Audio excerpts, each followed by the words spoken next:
Going to read from 1 Samuel chapter 17, verses 23 to 51. That's 1 Samuel 17, 23 to 51.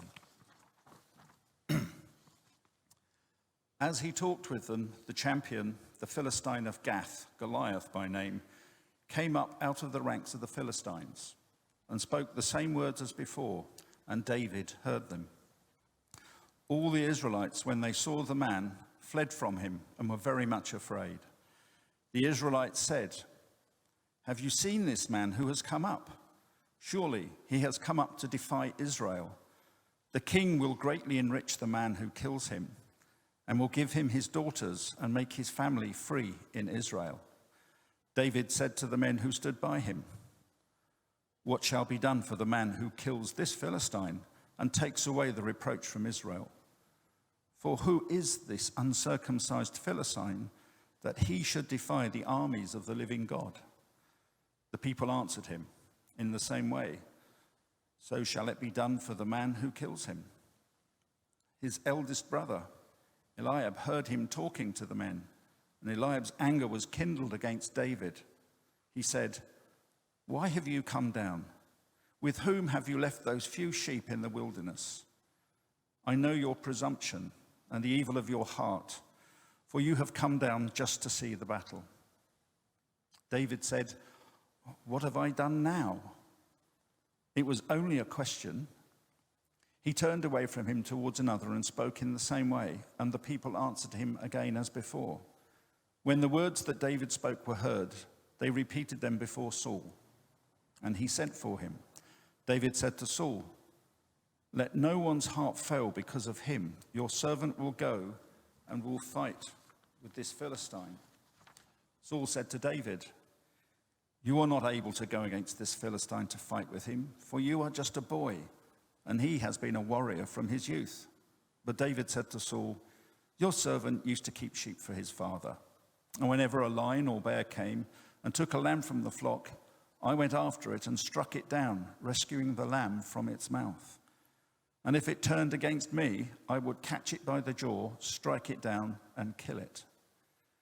Your servant has killed both lions and bears, and this uncircumcised Philistine shall be like one of them, since he has defied the armies of the living God." David said, "The Lord who saved me from the paw of the lion and the paw of the bear will save me from the hand of this Philistine." So Saul said to David, "Go, and may the Lord be with you." Saul clothed David with his armor, and he put a bronze helmet on his head and clothed him with a coat of mail. David strapped Saul's sword over the armor, and he tried in vain to walk, for he was not used to them. Then David said to Saul, "I cannot walk with these, for I am not used to them." So David removed them. Then he took his staff in his hand and chose 5 smooth stones from the wadi and put them in his shepherd's bag in the pouch. His sling was in his hand, and he drew near to the Philistine. The Philistine came on and drew near to David with his shield bearer in front of him. When the Philistine looked and saw David, he disdained him, for he was only a youth, ruddy and handsome in appearance. The Philistine said to David, "Am I a dog that you come to me with sticks?" And the Philistine cursed David by his gods. The Philistine said to David, "Come to me, and I will give your flesh to the birds of the air and to the wild animals of the field." But David said to the Philistine, "You come to me with sword and spear and javelin, but I come to you in the name of the Lord of hosts, the God of the armies of Israel, who you have defied. This very day the Lord will deliver you into my hand. I will strike you down and cut off your head, and I will give the dead bodies of the Philistine army this very day to the birds of the air and to the wild animals of the earth, so that all the earth may know that there is a God in Israel, and that all this assembly may know that the Lord does not save by sword and spear, for the battle is the Lord's, and he will give you into our hand." When the Philistine drew nearer to meet David, David ran quickly towards the battle line to meet the Philistine. David put his hand in his bag, took out a stone, slung it, and struck the Philistine on his forehead. The stone sank into his forehead, and he fell face down into the ground. So David prevailed over the Philistine with a sling and a stone, striking down the Philistine and killing him. There was no sword in David's hand. Then David ran and stood over the Philistine. He grasped his sword, drew it out of its sheath, and killed him. Then he cut off his head with it. This is the word of the Lord. You will obviously have noticed that we took a few sections of that chapter out, because obviously otherwise it would be quite long. Right, so David and Goliath. I would assume most of you remember hearing the story of David and Goliath at Sunday school. But how many of you remember hearing a sermon about David and Goliath as an adult? One. Yeah, it's funny. I've seen this before, and it's something that always puzzles me. Some of the stories that we teach our children, we never seem to think to teach ourselves as adults as to how things go. This is one of the more popular stories of the Old Testament, but perhaps, somehow seem to be thought of suitable for children, but not adults. Hopefully by the end of the sermon, we'll have a different view on it. I'm going to look at the story from the perspective of the key players to see what insights we can gain from them and what lessons we can learn for our walk with Jesus day by day. First of all, let's look at the situation. Samuel 13 reveals something of the relationship between the Israelites and the Philistines. They had Philistine garrisons in their land. You can see in 1 Samuel 13, verse 3. They were prevented from having blacksmiths, so they couldn't make weapons. And the Philistines made money by charging them for sharpening their farming tools. That's not something that, you can imagine France saying, you can't actually make service stations. All your cars have to come to France to be mended. That doesn't happen unless you're in complete control. King Saul was chosen as king and anointed by Samuel at the people's request. And at the Battle of Michmash, Saul was able to overthrow the Philistine overlords, and he established Israel as an independent country again. And you can read about that in 1 Samuel 14, verse 47 and on. And that was despite the poor equipment his troops had. After all, if they couldn't make swords and spears, what were they fighting with? That hoe wasn't there for to make as a joke. That was probably what they were using at that battle. And the battle and Saul's victory was also because despite Saul making some poor decisions, he told the people not to eat until sunset, so they got weak in the pursuit. After that, Saul had to repeatedly defend his kingdom, and you can read that through through Samuel chapter 14 right through into chapter 15, and he was successful at that. But when he was told to destroy the Amalekites, he didn't fully obey. They kept the best of the cattle, and he kept the king alive. And that's in 1 Samuel 15. And in conjunction with his inappropriate conducting a sacrifice at Michmash, this resulted in God rejecting Saul as king and withdrawing his spirit from Saul. Today's passage probably comes 5 or 6 years after Saul's initial victory, assuming that they had about a campaign a year looking at the thing. So the Philistines have invaded again, and Saul has summoned the army to meet them. So the Israelite army, by now, is more experienced. They've been fighting for several years. They're probably somewhat better equipped, at least the professional soldiers would be, because they will have looted armor, they'll have weapons they've captured from their defeated enemies. And though it wouldn't be the bulk of the forces, at least they had that core in Saul's household troops. And then the Philistines come again, probably looking for revenge for their last defeat, and partly to get back control of their rebellious vassal. Saul has brought his troops and summoned the army, and they end up confronting the Philistines in the Elah Valley, with the Israelites on one side, up on the hills, and the Philistines on the other side, up on their hill, with a valley between them. And that's what it looks like today. And just to put the two in perspective, we're actually looking from the town of Azekah on the left-hand side of the map, down the valley. There was about 400 meters, perhaps, between the armies across the across the valley. And there the army stayed for 40 days. Neither side wanted to give up the advantage of being uphill. Because if you're uphill, your enemy's got to cross the valley, scramble up the slope, and all the time you're throwing stones, arrows, javelins, anything you fancy down on them. And by the time they get to you, they're going to be tired. And for the Israelites, who were only infantry, there was also a real threat from the Philistines, who had chariots and possibly cavalry, who could, if they caught them in the valley, could make mincemeat of them. So they certainly didn't want to advance there if they could help it. And then, to make matters worse, Goliath appeared. Every morning and every evening, he confronted the Israelites and challenged them to put up a champion for single combat. Can you imagine the reaction at first? Everyone's standing there. Well, someone else will do it. And nobody did. So he started getting nervous. And then a few days later, thinking nobody's volunteering, well, the officer's going to go down the line and say, you, or you, get out there. You imagine this.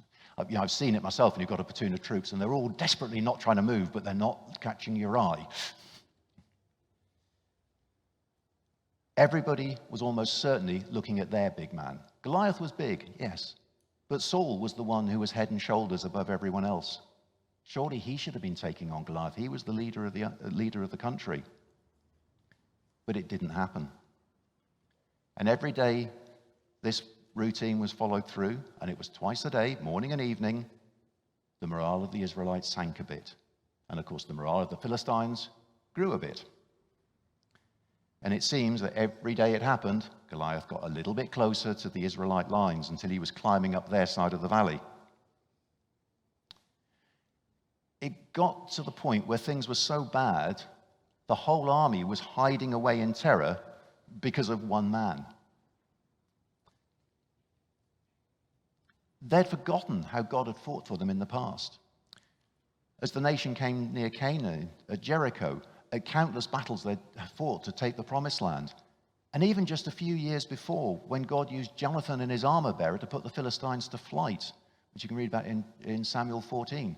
Literally, 2 men went up, and the whole Philistine army got into confusion, and the Israelites chased them for miles.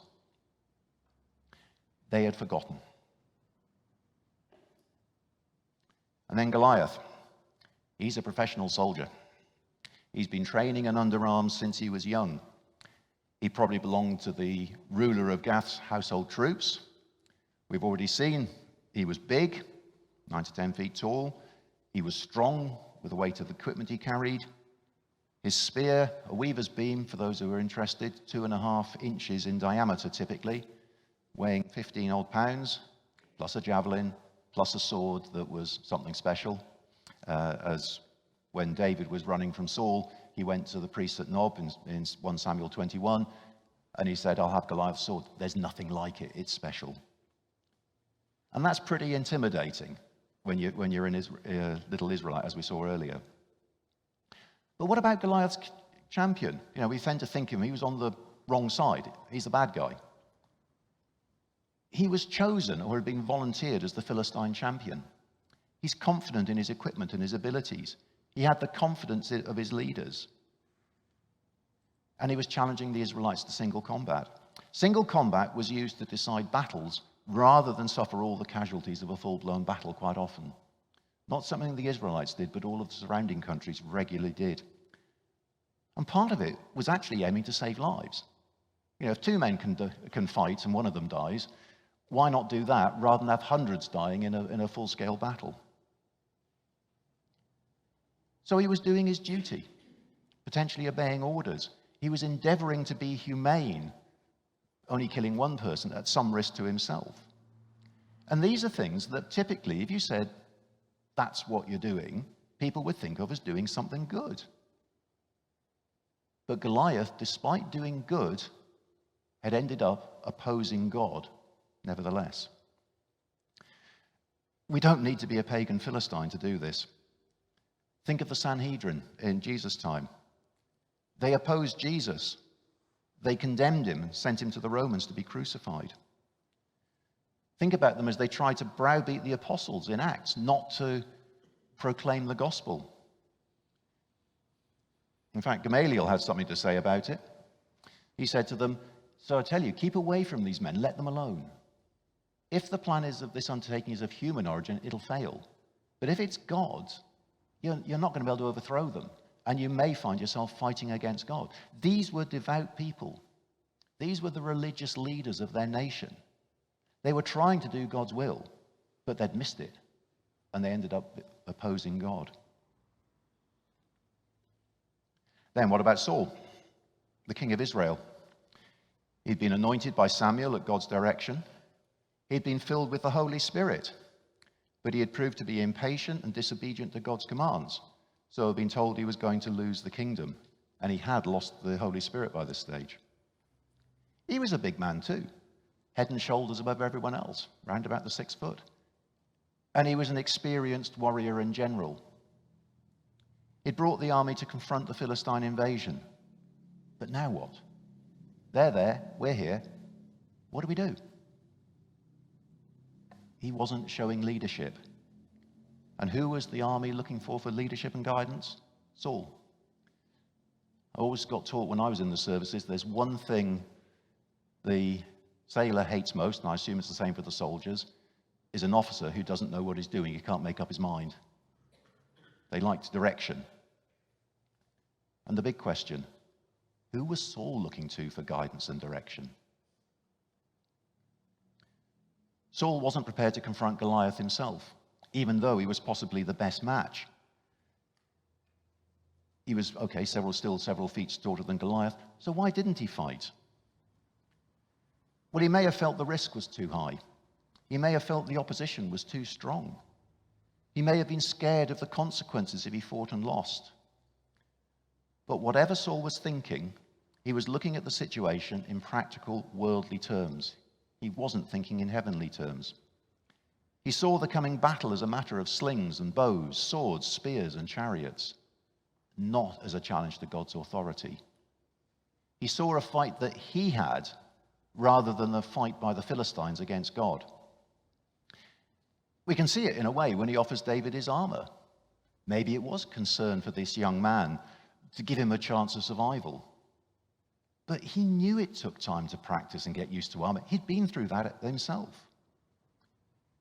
And to use Saul's weapons that David had never used before, that's just asking for trouble. Common sense tells you that, but Saul wasn't thinking sensibly. He was thinking very much on his own back.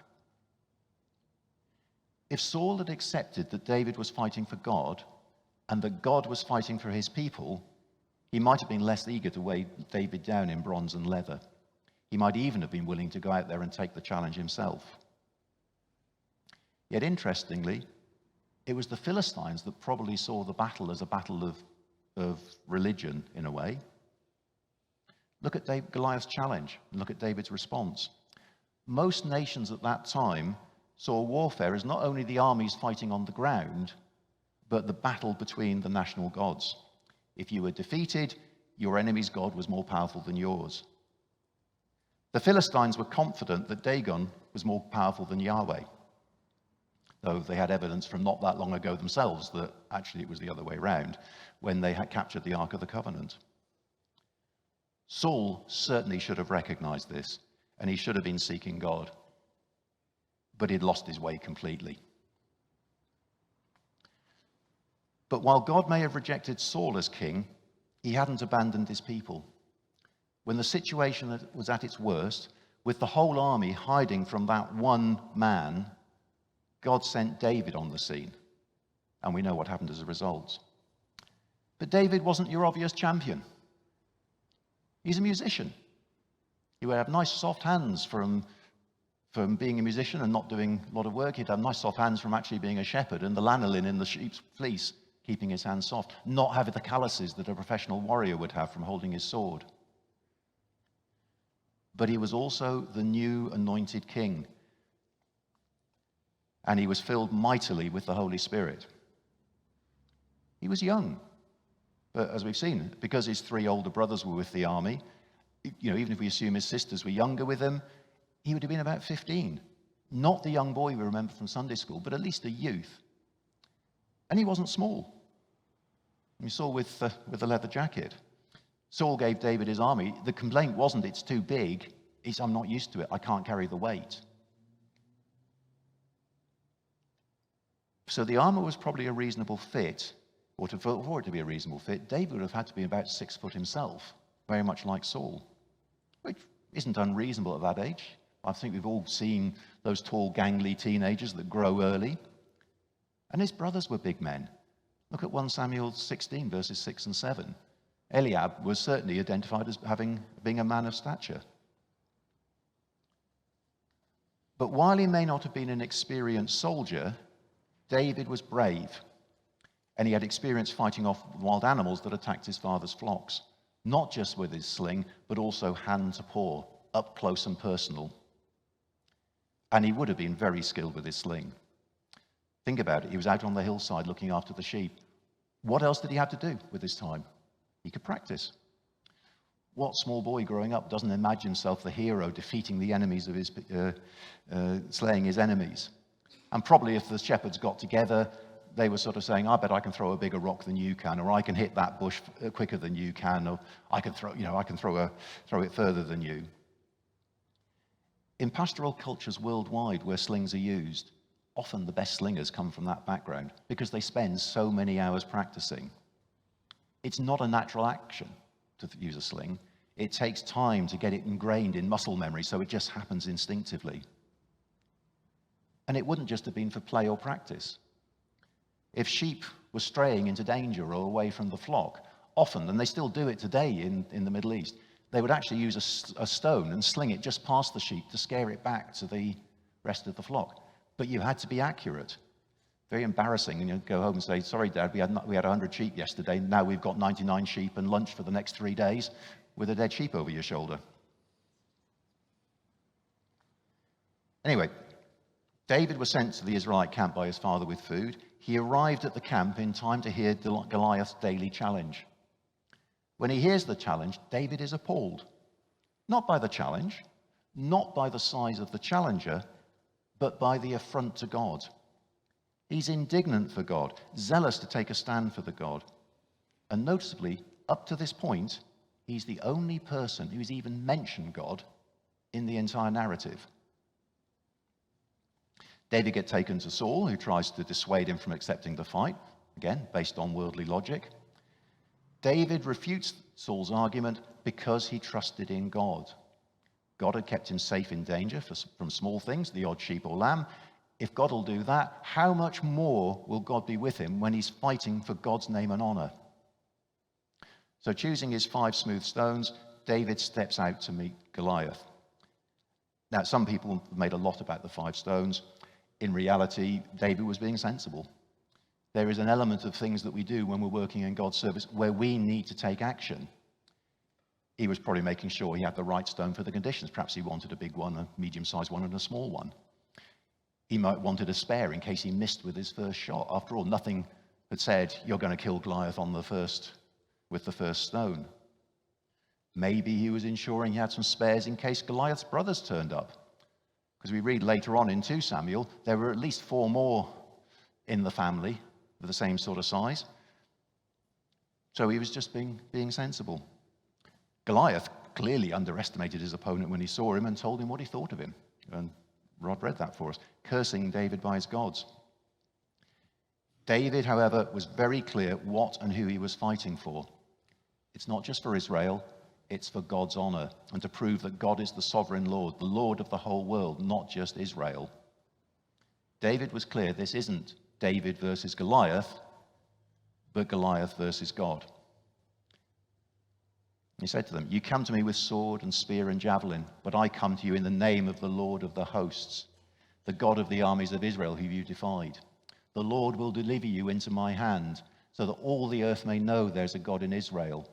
The battle is the Lord's, and he will give you into our hands. And unlike the rest of the army, when Goliath started towards him, David wasn't overawed by the huge man. He ran towards him. He put a stone in his sling and he slung it, and he brought Goliath crashing down to the ground face first. When the Israelites put the Ark of the Covenant in Dagon's temple, the idol of Dagon ended up flat on its face and then ended up broken in bits when they put it back. And now the servant of Dagon, Goliath, ended up flat on his face as well in front of God's power. David trusted God for the victory, but he still used the skills and abilities that God had given him to the best of his ability to do what God wanted. Goliath was probably dead before he hit the ground. A half-pound stone traveling 100 miles an hour would easily shatter bone. And the Bible tells us the stone sank into Goliath's forehead. But David also knew he had to prove to the Philistine army their champion was not only defeated, but dead. So he took Goliath's sword and cut his head off, so there was no doubt. And the Philistines fled, pursued by the Israelites all the way back to their towns and beyond.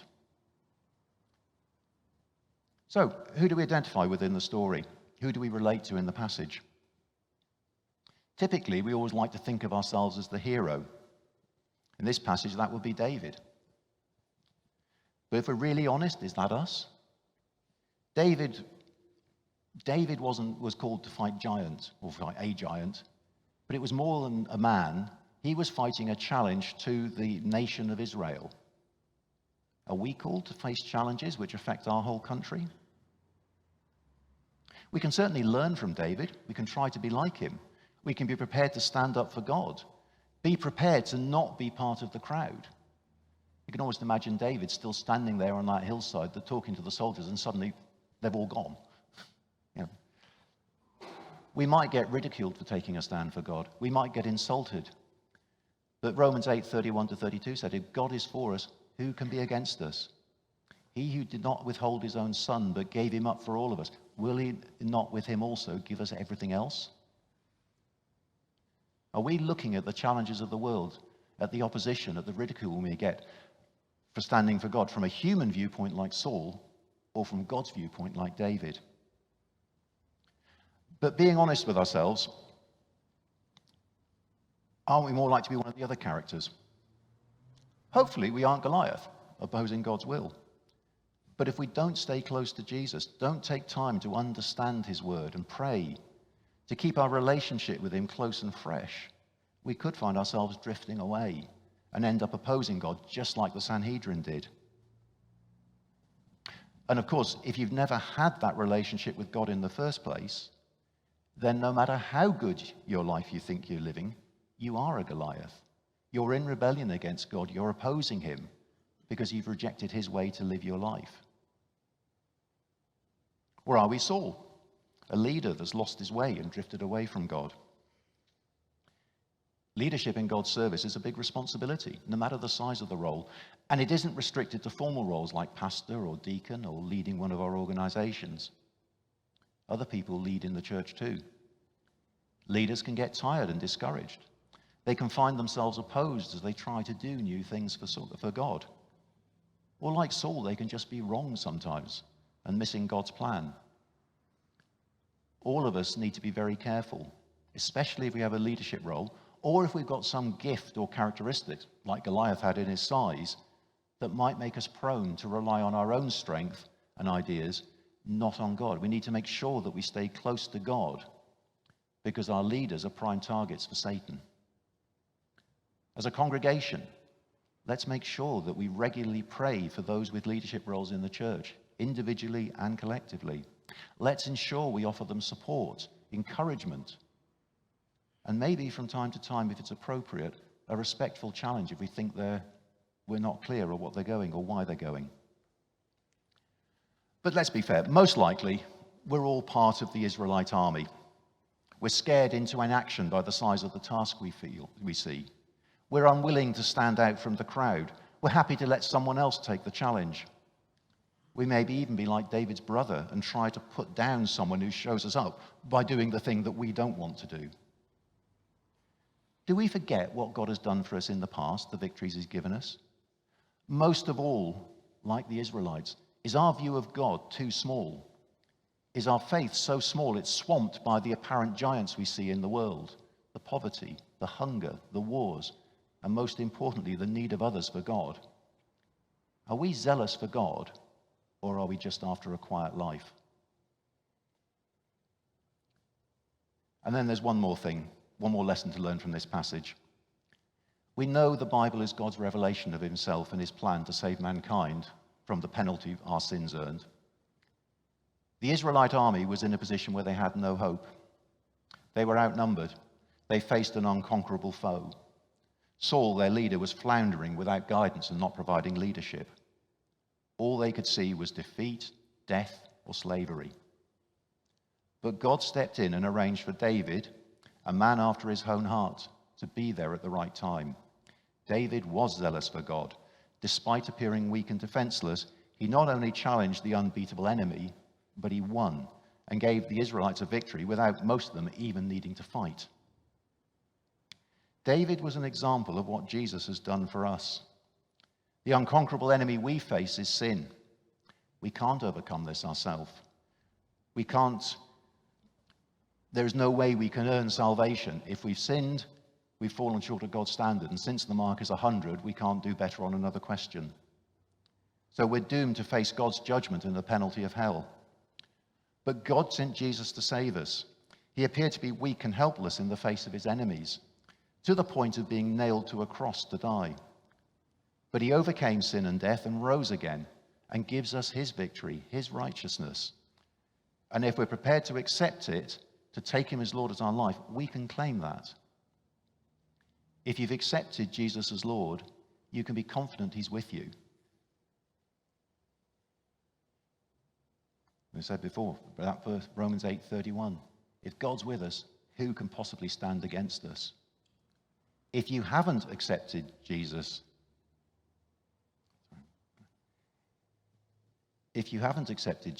then you are a Goliath or a Philistine soldier. You're standing against God. And no matter how good your life is in human terms, you're on the wrong side, the losing side.